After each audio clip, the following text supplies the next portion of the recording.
Começamos semana passada um tema, a missão da igreja, que será estudos ou exposições no livro de Atos. Falamos do início, a preparação para a missão, e hoje nós vamos falar sobre a dependência no Deus da missão. A dependência que nós precisamos ter no Deus da missão. Por isso, eu convido os irmãos a abrir sua Bíblia em Atos, capítulo 1. E nós vamos ler do verso 12 ao verso de número 26.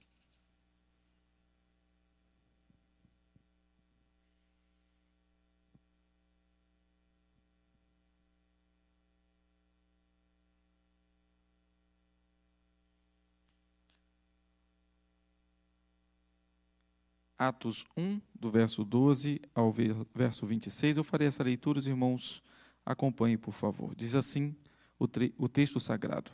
Então voltaram para Jerusalém, do monte chamado Olival, que dista daquela cidade tanto como a jornada de um sábado.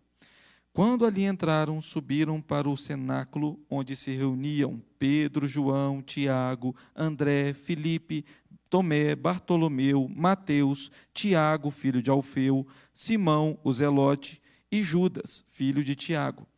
Todos estes perseveravam unânimes em oração, com as mulheres, com Maria, mãe de Jesus, e com os irmãos dele. Naqueles dias levantou-se Pedro no meio dos irmãos. Ora, compunha-se a assembleia de umas 120 pessoas, e disse: Irmãos, convinha que se cumprisse a Escritura que o Espírito Santo proferiu anteriormente por boca de Davi, acerca de Judas, que foi o guia daqueles que prenderam Jesus, porque ele era contado entre nós e teve parte neste ministério. Ora, este homem adquiriu um campo com o preço da iniquidade, e precipitando-se, rompeu-se pelo meio, e todas as suas entranhas se derramaram. E isto chegou ao conhecimento de todos os habitantes de Jerusalém, de maneira que em sua própria língua esse campo era chamado Aceldama, isto é, campo de sangue. Porque está escrito no livro dos Salmos: fique deserta a sua morada, e não haja quem nela habite, e tome outro o seu encargo.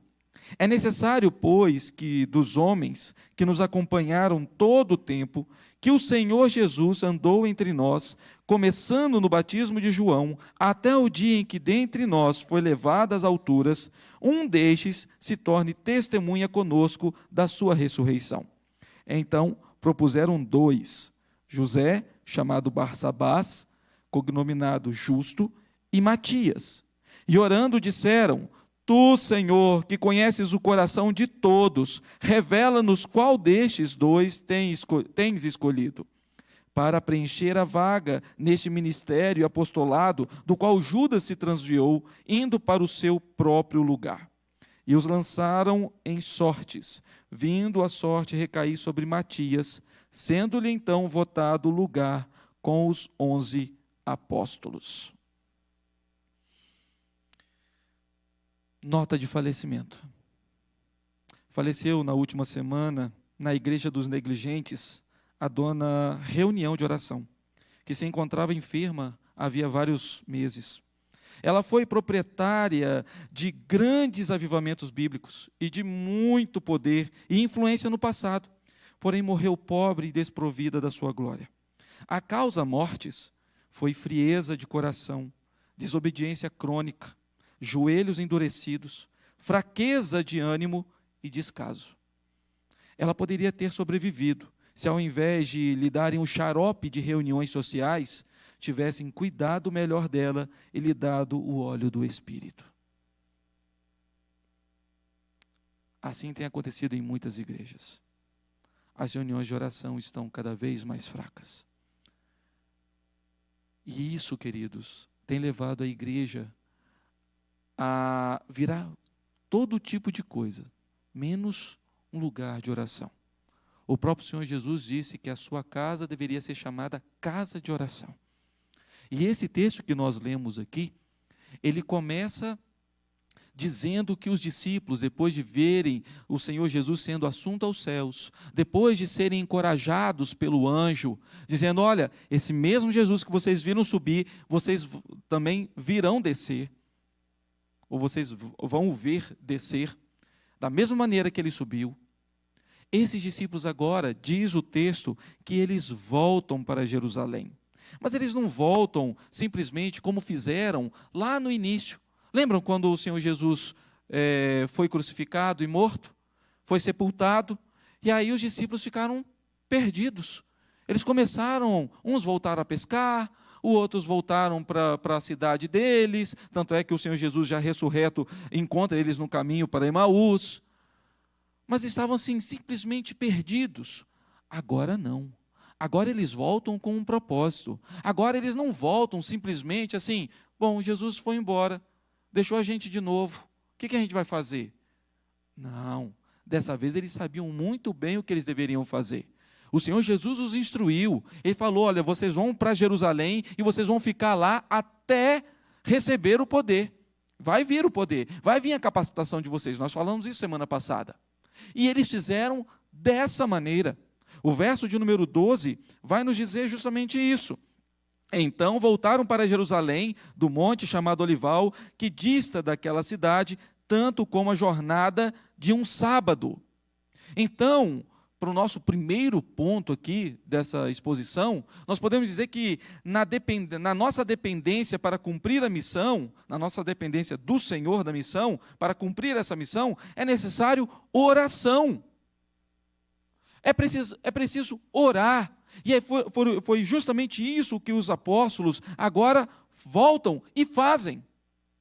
Verso de número 12 diz que eles voltam, e aqui a jornada de um sábado coloca-se aproximadamente cerca de 1 quilômetro, gira em torno de 900 metros a 1 quilômetro e 100 metros, que era a distância que os judeus percorriam, ou poderiam percorrer no dia de sábado. Eles não poderiam fazer viagens longas, porque o dia de sábado era o dia do descanso. Então, por isso, essa distância aqui, que para a gente é estranha, né? Jornada de um sábado. Tem gente que faz caminhada aí de 5, 10 quilômetros no sábado, né? Mas aqui a jornada de um sábado era só 1 quilômetro e só mesmo, né? E era bem conhecida essa distância para eles. Para nós pode ser coisa nova, mas para eles era bem conhecida. Dizer: a jornada de um sábado. Já sei. 900 metros a 1 quilômetro e 100. É justamente isso. E para que eles fazem isso? Para que eles voltam para Jerusalém? Fala aqui que todos os 11, e quando vocês ouviram Judas aqui, é Judas mesmo, não o Iscariotes. Lembre-se que eram 2 Judas. Aqui é Judas, filho de Tiago, também conhecido como Tadeu, né? Então, esse é o Judas que continuou dentro do seu apostolado, vivo, até o dia que foi martirizado também, juntamente com os outros. E diz o verso 14: todos estes perseveravam unânimes em oração. Os discípulos voltam para Jerusalém. E agora nós reparamos que eles perseveram unânimes. O que quer dizer aqui unânimes? Não é simplesmente que todos oraram, ou que todos juntos oraram, mas quer dizer que todos oraram com o mesmo propósito. A diferença aqui não é que estavam todos reunidos como nós aqui, aproximadamente 30, 40 pessoas, reunidos, orando juntos. Eles estavam orando juntos pelo mesmo propósito, pela mesma causa, pela mesma missão, pela mesma capacitação. Todos eles, não só os apóstolos, mas agora eles estavam acompanhados de outras pessoas. E algumas dessas pessoas são citadas aqui, como no caso, algumas mulheres, Maria, mãe de Jesus, e essa é a última relato sobre Maria que se encontra na Bíblia. Depois, nas cartas, a gente não encontra mais referência a ela. É a última referência sobre Maria, mãe de Jesus. Maria estava ali também, e os irmãos de Jesus, e nós sabemos que depois eles também têm a sua, não só acreditam que o seu meio irmão era o Filho de Deus, é Deus, mas eles também até mesmo se tornam líderes na casa do Senhor. Tiago escreve uma carta à igreja no período da dispersão. Judas, o Judas da carta lá, não é nem esse Judas Tadeu, e muito menos o Iscariotes, claro, mas é o Judas, meio-irmão do Senhor Jesus, que também escreve a sua carta, orientando a igreja, trabalhando com a igreja, liderando a igreja do Senhor. Mas por que eles fazem isso? Eles fazem isso sob a direção do Senhor. Eles fazem isso na dependência do Senhor. E como que eles demonstram essa dependência? Orando. Queridos, oração é dependência. Ninguém que seja orgulhoso orará para o Senhor dependendo do Senhor. Nós sabemos muito bem disso porque há uma parábola que o Senhor Jesus conta de um fariseu e um publicano. E o fariseu orava de si para si, usando expressões, fazendo uma autoexaltação. Eu não sou como os demais que fazem isso ou fazem aquilo, porque eu faço tal coisa, e se gloriando nas suas ações. Enquanto o publicano batia no peito, e a única coisa que ele poderia dizer era: ser propício a mim, pecador. E a pergunta que o Senhor Jesus faz depois de contar essa parábola é: qual dos dois desceu justificado? Certamente não foi aquele que se exaltou na sua oração, porque oração não é aquilo. Aquilo pode ter sido muitas coisas, menos ser chamado de oração, porque oração é dependência, é quando nós ajoelhamos diante do Senhor e oramos, ou mesmo assentados, mas com o coração reverente ao Senhor, nós estamos declarando: Senhor, eu não consigo, eu preciso que o Senhor me ajude. Oração é sinal de dependência. Oração é sinal de humildade. Esses homens agora estão entrando na dependência do Senhor, estão buscando o Senhor, estão orando ao Senhor Deus, porque sabem que não conseguem fazer a missão se o Senhor não for com eles. E não somente eles, mas a igreja. E mais para frente, dando spoiler do capítulo 4, nós vamos ver isso, a igreja de novo, unânime, orando, pedindo a mesma coisa, pedindo que Deus fortalecesse a eles para que eles pudessem cumprir a missão de pregar o Evangelho. E isso, em todo o livro de Atos, nós vamos ver isso, na vida de Paulo, na vida das igrejas, nós vamos ver a oração presente, porque não temos como cumprir a nossa missão sem viver na dependência do Senhor. E o primeiro passo para dependermos do Senhor é a oração. Como tem sido a nossa vida de oração? Se nós temos uma missão para cumprir, não é na força do nosso braço, não é na nossa capacidade intelectual, não é por conta da quantidade de livros sobre oração que nós lemos, porque é muito mais fácil falar sobre oração do que ajoelhar e orar. É muito mais fácil aqui falar sobre oração do que viver uma vida de oração. Eu sei que muitas vezes nós temos nossos momentos de oração coletivos, como os momentos da reunião de oração nas terças de manhã, apesar de um grupo ser bem pequeno em relação ao tamanho da igreja, mas nós também entendemos que alguns irmãos têm suas impossibilidades. Nós sabemos que muitos irmãos fazem os seus períodos de oração dentro dos grupos de crescimento. Nós também temos conhecimento que dentro das sociedades internas, a SAF, a UMP, inclusive no sábado tem aqui um período de oração da UMP, tem os seus momentos de oração. E é necessário que isso aconteça. Mas é necessário também que a igreja se junte em oração. Quando no culto público aqui nós fazemos momentos de oração, é necessário que a igreja esteja aqui presente e convicta de que aquilo que está sendo pedido, aquilo que está sendo clamado, o Senhor pode fazer. E só Ele pode fazer. Só Ele pode fazer. Porque é assim, queridos, que nós cumprimos a missão. Nós oramos aqui 2 vezes, uma com o reverendo Fábio, outra com o nosso irmão Orlando. Oramos por esse propósito, de cumprirmos a nossa missão. Por quê? Porque sem Ele, nada podemos fazer. Os discípulos aqui reconhecem isso, e eles se quedam diante do Senhor em oração.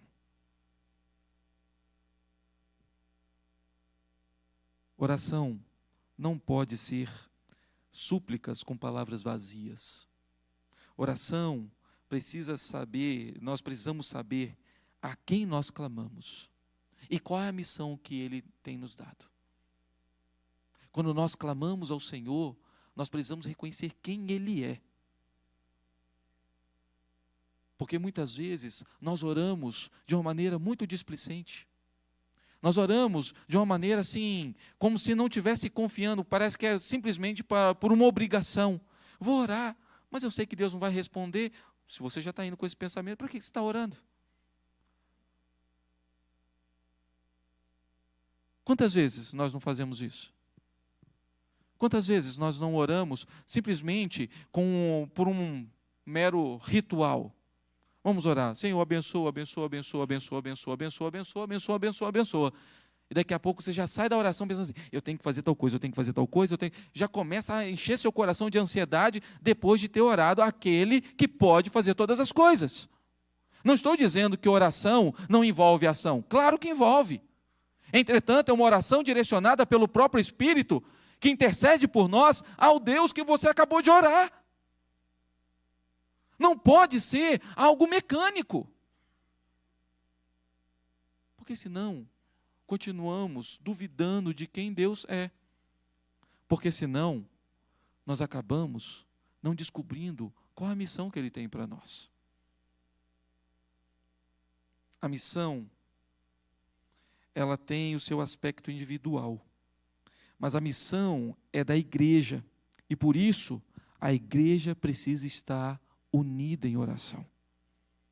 É necessário que nos nossos grupos de crescimento, é necessário que nas nossas sociedades internas, é necessário que no período de oração, nas terças de manhã, é necessário que nos cultos de quarta-feira, nos cultos solenes de domingo à noite, nos cultos da manhã, é necessário que oremos para que o Senhor abra o nosso entendimento e que nos capacite para cumprirmos a missão da igreja.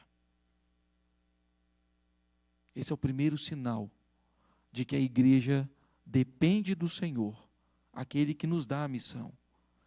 Nós dependemos dele. A segunda coisa que nós observamos aqui e tiramos de lição para nós é que na nossa dependência para cumprir a missão é necessário submissão. É necessário submissão.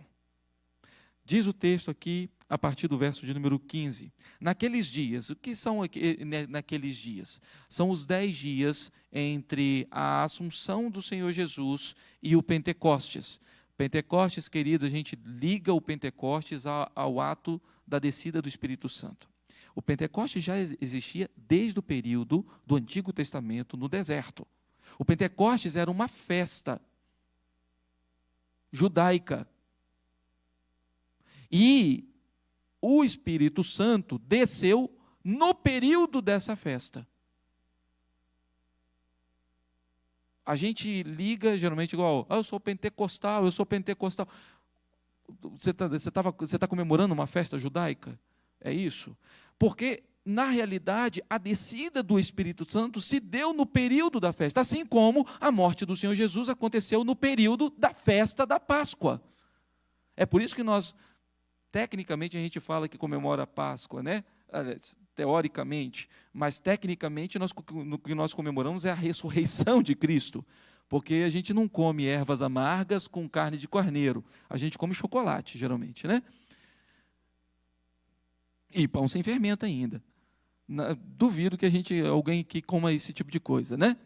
Que ainda chame os vizinhos para comer junto com você o carneiro que você comprou e fez. Não faz. Porque nós não comemoramos especificamente a Páscoa, nós comemoramos a ressurreição de Cristo.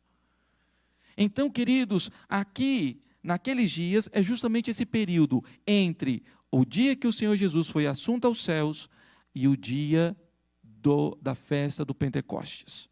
Esses são naqueles dias. São justamente nesses dias que a igreja estava reunida, orando, pedindo ao Senhor a capacitação, pedindo ao Senhor que desse a eles a direção para eles cumprirem a missão.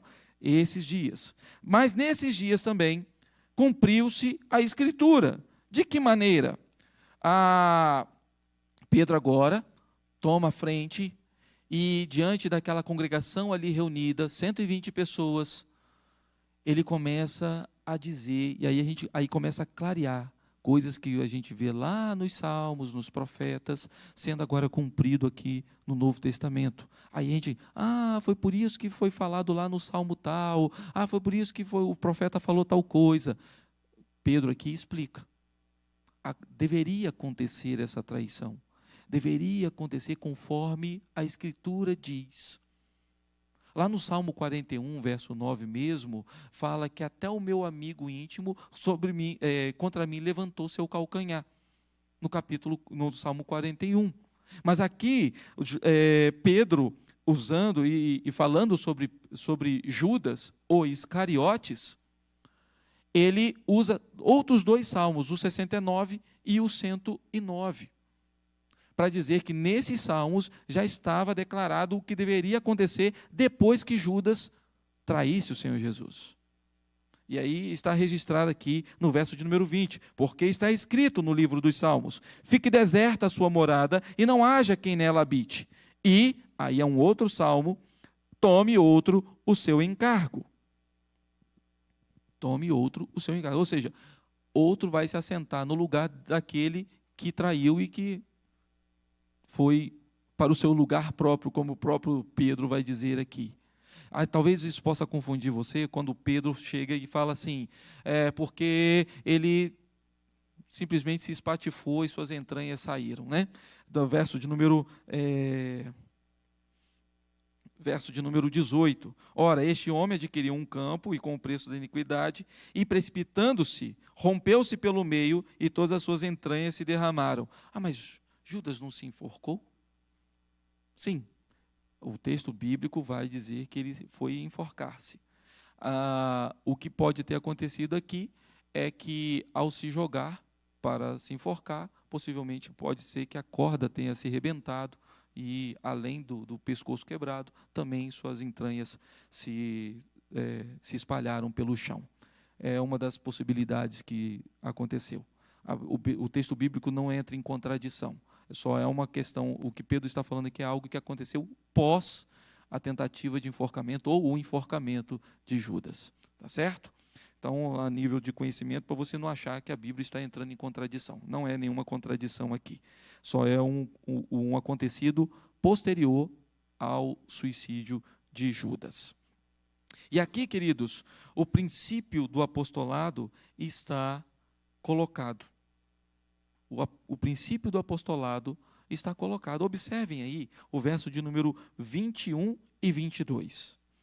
Diz assim: é necessário, pois, que dos homens que nos acompanharam todo o tempo que o Senhor Jesus andou entre nós, começando no batismo de João, até o dia em que dentre nós foi levado às alturas, um destes se torne testemunha conosco da sua ressurreição. Esse aqui é um dos princípios do verdadeiro apostolado. Era necessário que eles tivessem andado com Jesus, era necessário que eles tivessem presenciado o Jesus ressurreto. Era necessário isso.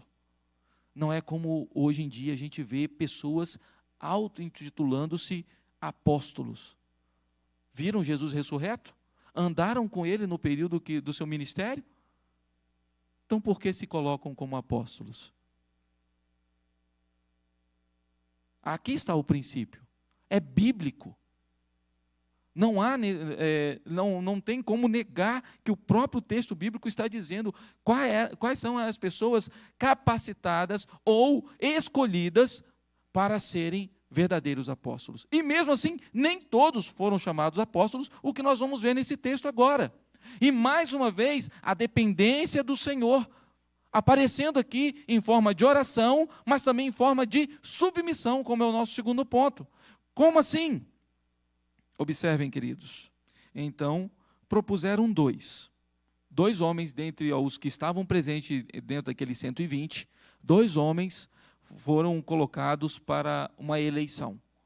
José, cognominado Barsabás, também chamado de Justo, ou que tinha o seu sobrenome Barsabás, que significa dizer filho de Sabá ou filho do sábado. e Matias. É interessante, queridos, que com esse apelido que José tinha, talvez eu e você pudéssemos falar assim, com certeza é esse aqui, ó, já é chamado até de justo, só pode ser ele. Mas não foi ele que o Senhor escolheu para estar junto com os 12, para estar junto entre os 12, ou compor os 12. Foi Matias. E como que foi isso? Primeiro, a oração. Eles oram, e o verso 24 vai dizer, e orando disseram, Tu, Senhor, que conheces o coração de todos, revela-nos qual destes dois tens escolhido. O Senhor. Foi colocado a dependência do Senhor. É o Senhor quem conhece o coração. O Senhor não conhece, eu não conheço o seu coração e você não conhece o meu coração. Mas o Senhor conhece o meu coração e conhece o coração de cada um de vocês. Aquilo que vocês não veem, o Senhor vê em mim. E aquilo que eu não vejo em vocês, o Senhor vê. O Senhor sabe. E é isso que eles estão colocando na sua oração. Mas observem, queridos, que há uma submissão. E a submissão aqui está dentro daquilo que é decisão do Senhor.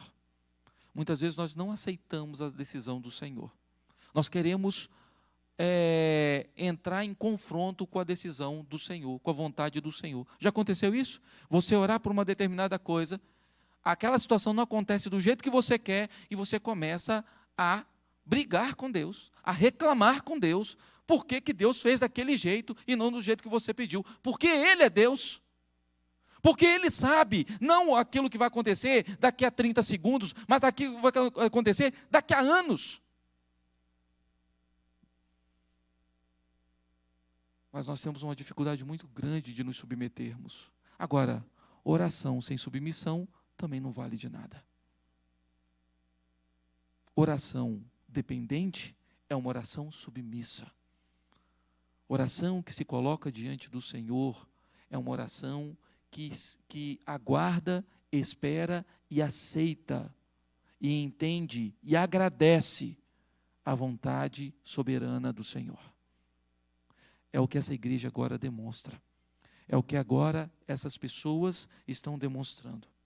Elas lançam sortes para saber, e aqui essa prática do lançar sortes no Antigo Testamento era comum.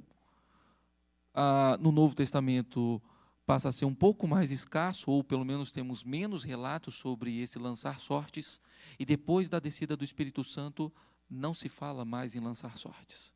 Não aparece mais essa expressão. Porque agora a direção vem do Espírito Santo. Sempre foi do Senhor.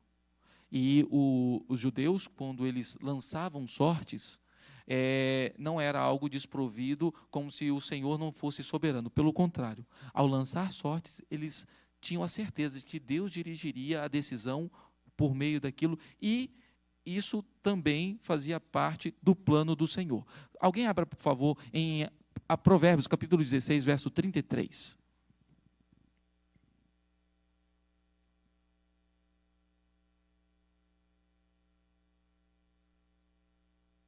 Provérbios 16, 33. Pode ler.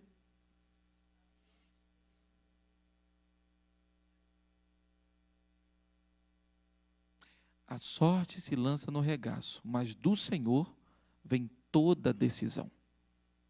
Então, quando você ouvir essa expressão, lançar sortes, não é simplesmente que os judeus lançavam como se ao acaso, como se ele esperasse que aquilo ali ia ser uma coisa do acaso. Não, ele já esperava que o Senhor daria a direção até mesmo naquele lançar sortes. Claro, não era como os pagãos. Vou dar spoiler aqui, pastor. A gente vai ouvir no domingo sobre a questão ou se não for nesse domingo próximo, eu não lembro qual é o versículo, mas que os marinheiros lançaram sortes para saber da onde quem que era o causador da tempestade, lá em Jonas. O lançar sortes ali, apesar que também foi dirigido pelo Senhor, mas para os pagãos era uma coisa do acaso, dos deuses deles. Não era a visão dos judeus. Eles não lançavam sorte desde o Urim e Tumim, né, que era possivelmente uma pedra que, dependendo do lado que ela caísse, eles sabiam qual era a direção do Senhor. Então, havia sempre esse lançar sortes até a descida do Espírito Santo. Depois disso, o Espírito Santo sempre dirigindo a igreja, sem mais essa questão, já é uma questão que o Espírito Santo falava internamente no coração do crente e não mais precisava do lançar sortes. Tá certo? Mas aqui a submissão à vontade de Deus é extremamente necessária para cumprirmos a nossa missão. Não há como fazer a vontade de Deus sem nos submetermos a Ele. Porque não é do nosso jeito, é do jeito que Ele quer. Não é no nosso tempo, mas no tempo que Ele decide. Muitas vezes nós queremos fazer do nosso jeito. O nosso jeito, queridos, é cheio de falhas. O nosso jeito é cheio de resquícios do pecado, porque o mal que habita em nós ainda está em nós. Ainda que sejamos livres do poder e da condenação do pecado, não somos isentos da presença do pecado e das tentações. O nosso coração, ainda que redimido pelo sangue do Cordeiro, continua sendo um coração propenso ao mal, ao pecado. E é por causa da graça de Deus que habita em nós, que faz com que o nosso coração, muitas vezes, louvado seja o nome do Senhor, toma a direção certa, obedecendo ao Senhor. O próprio Calvino mesmo, ele diz que, ou pelo menos atribui-se a ele, essa frase de que tudo que você vê de mal em mim, sou eu mesmo. Tudo que você vê de bom em mim é a graça de Deus. Então, é justamente assim. Então, por isso, não temos como deixar a nossa própria vontade. Nós precisamos nos submeter à vontade do Senhor. A missão de Deus para a sua igreja é feita conforme Ele quer e não como nós queremos que seja. Temos uma missão para cumprir. A missão da igreja de pregar o Evangelho, de sermos testemunhas do Senhor, aqui e em qualquer lugar que nós formos, ela precisa ser cumprida. Mas uma coisa é certa, queridos. Primeiro, precisamos cumpri-la debaixo de muita oração, porque sozinhos nós não conseguimos. Segundo, precisamos entender e nos submeter à vontade de Deus. Não adianta simplesmente orar como um rito. É necessário se submeter à vontade ou à resposta que o Senhor nos dá. Se é o sim, nos alegremos com isso. Se é o não, regozijemos com isso também. Porque é a vontade do Senhor. E Ele sabe o que é melhor para o seu povo escolhido. Ele sabe o que é melhor para a sua igreja. Cumpramos a missão debaixo da dependência do Deus da missão, sob oração e submissão para a glória do Senhor. Que Deus assim nos abençoe. Vamos orar? Fique de pé.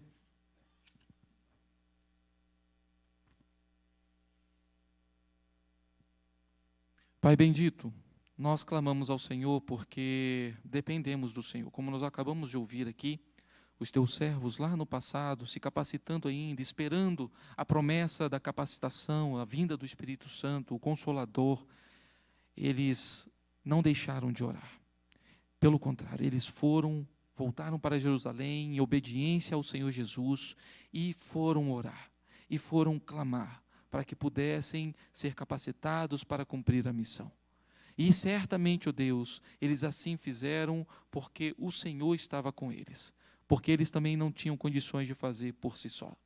Ó Deus bendito, por isso nós clamamos ao Senhor, como igreja do Senhor, que temos, ó Deus, que já fomos alcançados, transformados pelo Evangelho, e aqui estamos como povo escolhido do Senhor.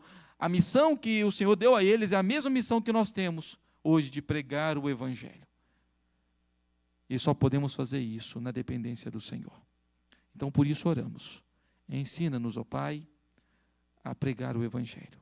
Ensina-nos, ó Deus, dia após dia. Ajuda-nos a sermos testemunhas do Senhor, para a glória do Senhor. E que possamos, ó Deus, ter um coração humilde, um coração de servo, um coração submisso àquilo que o Senhor nos orientar, a tudo aquilo que o Senhor nos ordenar. Conforme a determinação do Senhor, cumpramos nós, para que o Teu nome seja de fato glorificado, a tua igreja seja edificada e o nome do Senhor seja espalhado, o evangelho do Senhor seja proclamado a toda criatura, seja aqui no Guará, no DF, no Brasil, no mundo. Em nome do Senhor Jesus. Amém.